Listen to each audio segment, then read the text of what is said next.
Mother Tongue.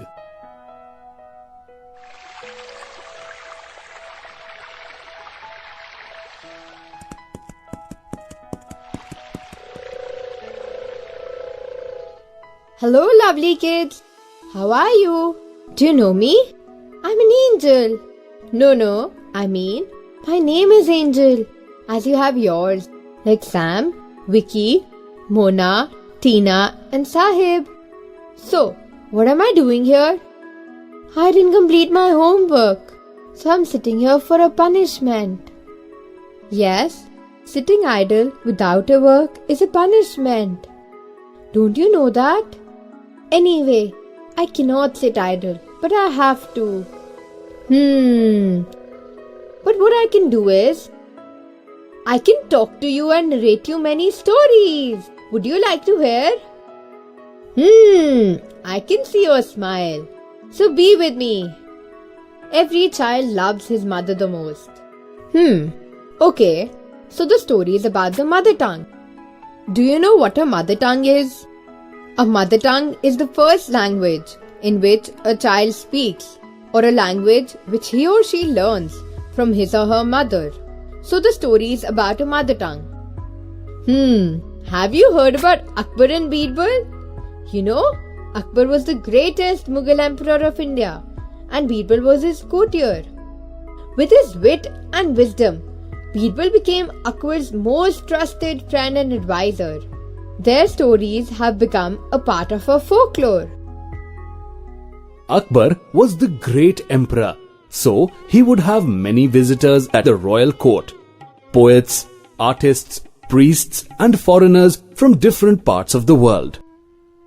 One day, a learned pundit visited his court. He claimed to know a number of languages.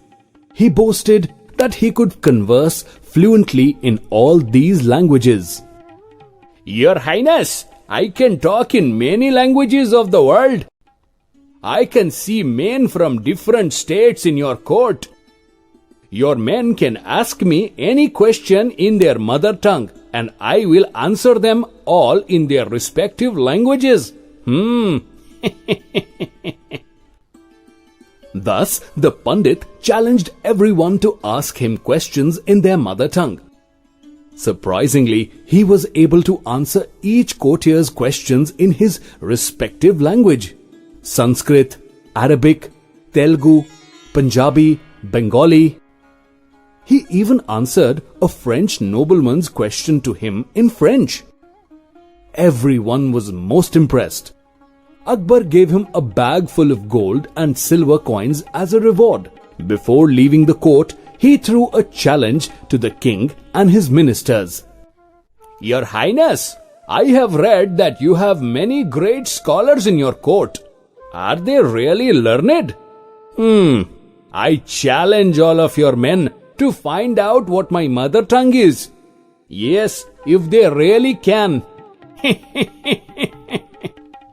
Should you or your courtiers fail, Your Highness, you will have to admit that my knowledge is superior to that of yours and all others who are present here. Oh! Akbar accepted the challenge and made him his honored guest for the night. The moment the Pandit turned his back on them, Akbar turned to his courtiers for an answer. Everyone started to think. Some frowned and scratched their head.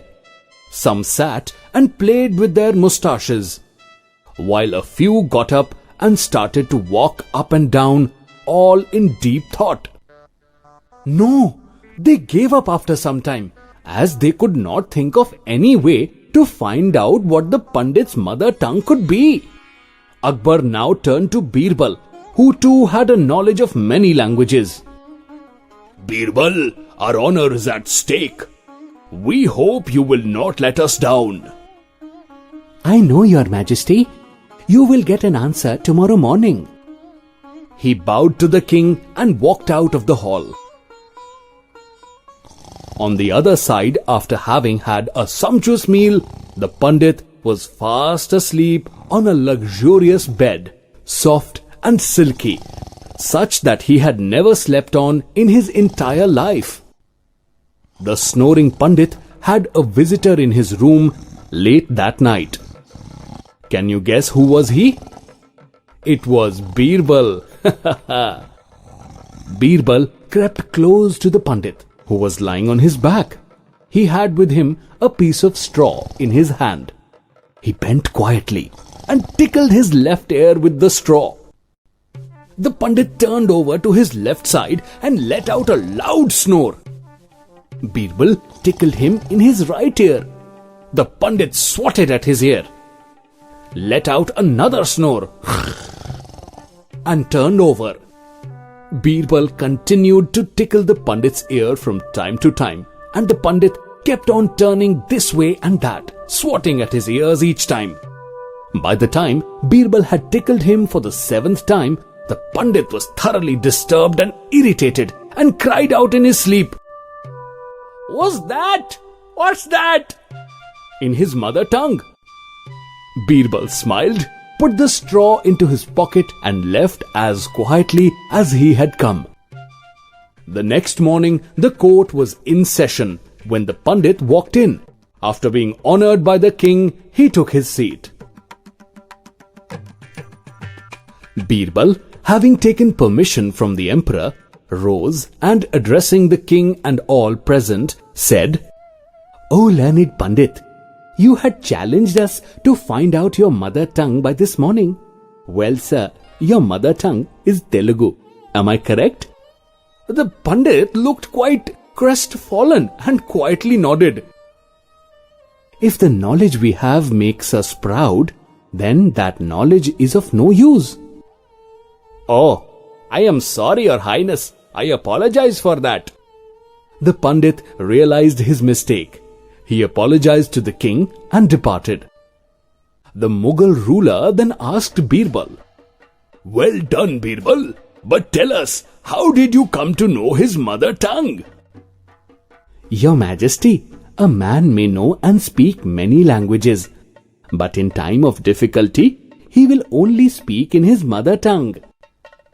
He then related to the emperor and all the courtiers about how he had sneaked into the Pandit's chamber the night before.